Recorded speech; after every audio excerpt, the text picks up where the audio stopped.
میں نے station master کا ہاتھ جوڑ کر شکریہ ادا کیا اور اسے دھنیواد کہا اور ٹرین مجھے لے کر ممبئی کی طرف روانہ ہو گئی۔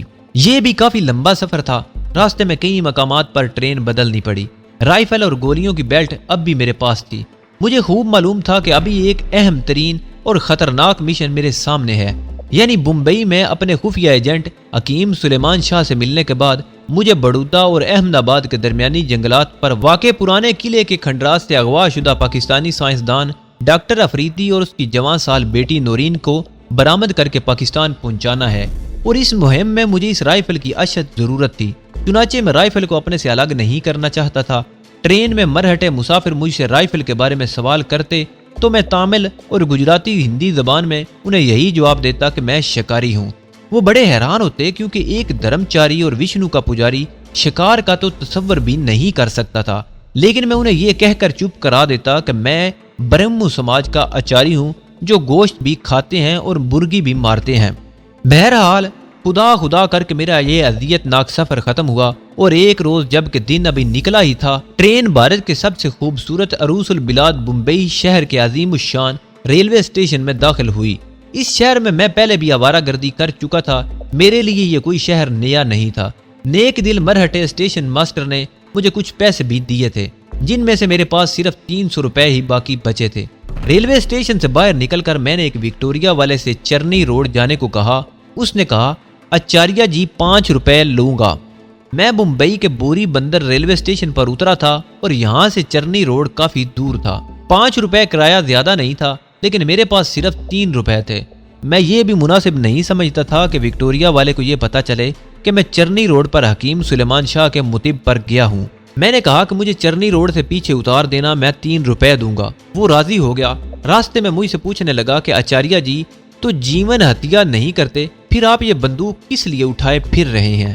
میں نے کہا کہ یہ بندوق میرے ایک بھائی بندے کی ہے، اسے دینے جا رہا ہوں۔ ممبئی کا موسم بہت خوشگوار تھا، دھوپ نکلی ہوئی تھی۔ ممبئی کی عالی شان سرب فلک عمارتوں میں دن کی روشنی بڑی خوبصورت لگ رہی تھی۔ سڑکوں پر لوگوں کا ہجوم چل پھر رہا تھا۔ وکٹوریا نپی تلی رفتار سے چل رہی تھی، اور ایسے مجھے سوچنے کا موقع مل گیا۔ وکٹوریا ٹک ٹک کرتی سڑک پر چلی جا رہی تھی۔ یہ چرچ روڈ تھی۔ یہاں سے 2 سڑکیں گزرنے کے بعد چرنی روڈ آ جاتا تھا۔ چرچ روڈ کے کونے پر پہنچ کر میں نے وکٹوریا والے سے کہا، بس بھیا مجھے یہیں اتار دو، میرے 3 روپے یہاں ختم ہو گئے۔ وکٹوریا والا، جس نے ترکی کی ٹوپی پہن رکھی تھی، اوپر گدی پر بیٹھے بیٹھے مسکرا کر بولا، سوامی جی کوئی بات نہیں، میں آپ کو چرنی روڈ پر ہی پہنچائے دیتا ہوں۔ لیکن میں احتیاط کے طور پر چرنی روڈ کے ناکے پر اتر گیا۔ میں کشادہ سڑک کے دونوں طرف چائے کے ہوٹل اور دکانوں کے بورڈ پڑتا آہستہ آہستہ فٹ پاتھ پر چلا جا رہا تھا۔ آدھی سڑک طے کرنے کے بعد مجھے فٹ پاتھ پر ایک جگہ سلیمانیہ دواخانہ کا چھوٹا سا اردو میں لکھا ہوا بورڈ نظر آ گیا۔ یہی میری منزل تھی۔ دواخانے کی چھوٹی سی ڈیوڑی تھی۔ ایک جانب کمرے میں گول میز پر اخبارات رکھے تھے، کچھ لوگ اخبار پڑھ رہے تھے۔ یہ حکیم صاحب کی لائبریری تھی۔ آگے سامنے دواخانے کا دروازہ تھا۔ میں دواخانے میں داخل ہو گیا۔ ایک نو عمر لڑکا فرشی نشست کے پاس بیٹھا دوائیوں کی پڑیاں باندھ رہا تھا۔ حکیم صاحب کی نشست پر ایک پرانی وضع کی صندوقچی رکھی ہوئی تھی۔ حکیم صاحب خود موجود نہیں تھے۔ میں وہیں نشست کے قریب دری پر بیٹھ گیا اور لڑکے سے کہا، بچہ جا کر شاہ جی سے کہو سوامی جی بڑی دور سے علاج کرانے آئے ہیں۔ لڑکا بڑی بے نیازی سے بولا، شاہ جی 10 بجے سے پہلے باہر نہیں آتے۔ میں نے اپنے پیٹ کو دونوں ہاتھوں سے دباتے ہوئے کہا، بچے میرے پیٹ میں بڑا درد ہے، جا کر حکیم جی کو بلا، درد سے میں مرا جا رہا ہوں۔ میں نے اداکاری شروع کر دی۔ لڑکا میری اداکاری سے کچھ زیادہ ہی متاثر ہو گیا۔ جلدی جلدی اٹھ کر دکان کے عقبی حصے میں غائب ہو گیا۔ میں نے دواخانے کا جائزہ لیا۔ معمولی سا دواخانہ تھا۔ لکڑی کے خانوں میں قسم قسم کے لیبلوں والی دوائیوں کے ڈبے اور بوتلیں رکھی تھی۔ دیوار پر گاندھی اور پنڈت نہرو کی تصویریں بھی لگی ہوئی تھی۔ لڑکے نے واپس آ کر کہا، شاہ جی آ رہے ہیں، اور وہ دوبارہ پڑیا باندھنے میں مصروف ہو گیا۔ میں نے درد کی اداکاری ذرا کم کر دی۔ تھوڑی دیر بعد لڑکے نے میری رائفل کی طرف اشارہ کر کے پوچھا، کیا آپ شکاری ہیں؟ میں نے مسکرا کر کہا، نہیں بچے، میں شکاری نہیں، یہ تو کسی کی امانت ہے۔ میں تو چیونٹی بھی نہیں مار سکتا کیونکہ میں جینی ہوں۔ تھوڑی دیر بعد ایک دبلے جسم والا ادھیڑ عمر کا سانولا سا آدمی کرتے پاجامے میں ملبوس ہاتھ میں تسبیح لیے داخل ہوا۔ اس کا سر درمیان سے گنجا تھا اور کن پٹیوں پر سفیدی آ چکی تھی، اور اس کا چہرہ بتا رہا تھا کہ اسے میرے آنے پر کوئی خوشی نہیں ہوئی۔ میں نے دونوں ہاتھ جوڑ کر پرنام کیا۔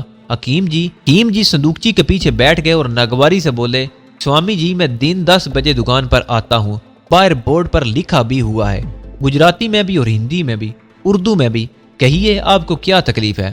میں نے بڑی لجاجت سے کہا، شاہ جی شمع کر دیں، میں پردیسی ہوں، پیٹ میں بڑا درد تھا، اسی لیے آپ کو تکلیف دی۔ حکیم جی نے میری طرف دیکھے بغیر ہی ایک بوتل میں سے کوئی مجون نکال کر کاغذ پر ڈال دی اور میری طرف بڑھا کر بولے، اسے چاٹ لیں، ابھی درد جاتا رہے گا۔ میں نے مجون والا کاغذ ہاتھ میں لے کر اسے غور سے دیکھا اور کہا، مہاراج گاؤں میں وید جی نے کہا تھا کہ اگر نیلے مروارید کا سننا تھا کہ حکیم جی ایک پل کے لیے جہاں بیٹھے تھے وہیں پتھر کی طرح ساکت سے ہو گئے، لیکن انہوں نے میری طرف اب بھی آنکھ اٹھا کر نہ دیکھا۔ جو لڑکا پڑیاں باندھ رہا تھا اسے کہا، عبدل جا چائے والے سے 2 چائے لے آ۔ لڑکا وہیں کام چھوڑ کر دعا خانے سے نکل گیا۔ اس کے جانے کے بعد بھی حکیم جی نے کسی تجسس کا اظہار نہ کیا۔ صندوقچی کا ڈھکنا اٹھا کر اس میں سے کچھ تلاش کرتے ہوئے بولے، سوامی جی جس رنگ کے مروارید کا آپ نے ذکر کیا ہے وہ تو کہیں نہیں ملتا۔ میں نے آگے جھک کر آہستہ سے کہا، مجھے تو یہی بتایا گیا تھا کہ آپ کے پاس نیلا مروارید موجود ہے۔ حکیم جی نے صندوقچی کا ڈھکن بند کر دیا، نشست پر سے ایک کاغذ اور پنسل اٹھا کر میری طرف بڑھایا، اور جس نے آپ کو یہ کہا تھا اس کا نمبر تو لکھ کے دیں یہاں۔ میں نے اپنا وہ خاص کوڈ نمبر کاغذ پر لکھ دیا جو پاکستانی چیف نے مجھے دیا تھا اور جس کی خبر حکیم سلیمان شاہ کو بھی کر دی گئی تھی۔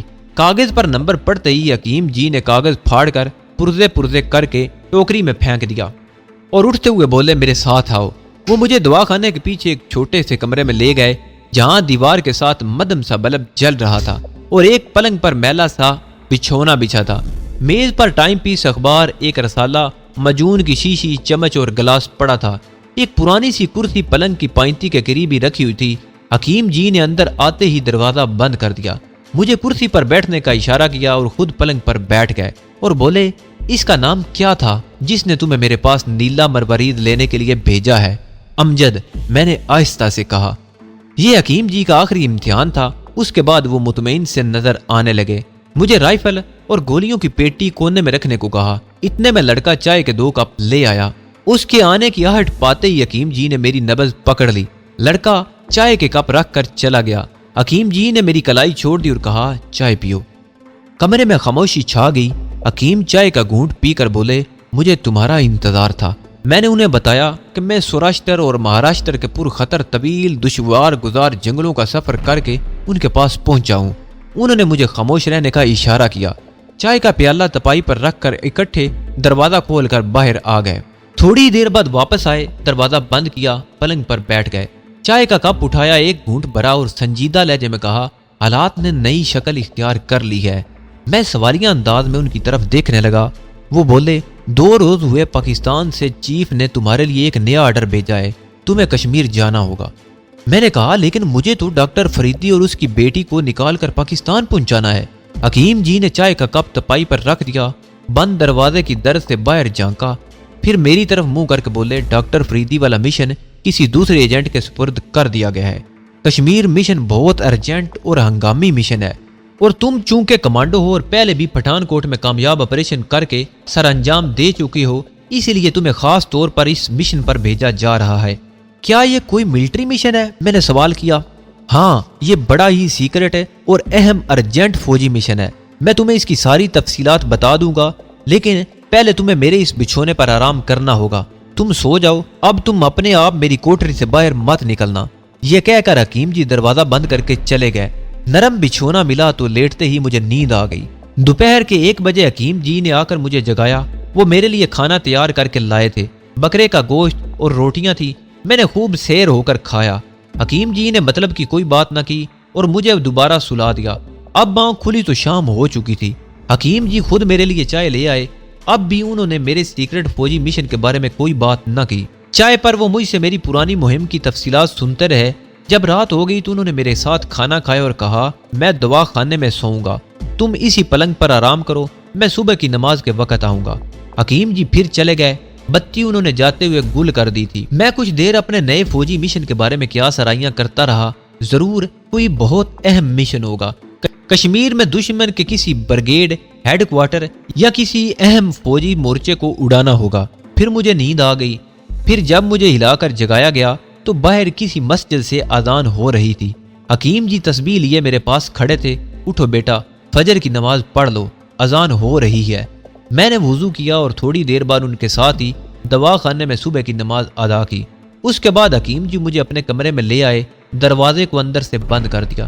مجھے اس نے پلنگ پر بٹھا دیا اور خود ایک تھیلا لے کر کرسی پر بیٹھ گئے۔ دیوار کی بتی گل کر دی گئی تھی، اس کی جگہ موم بتی روشن تھی۔ حکیم جی نے موم بتی کی روشنی میں تھیلے میں سے جموں کشمیر کا ایک کاپی سائز نقشہ نکال کر میرے سامنے رکھ دیا۔ یہ نقشہ ہاتھ سے بنایا گیا تھا اور 3 جگہوں پر سرخ نشان لگے تھے۔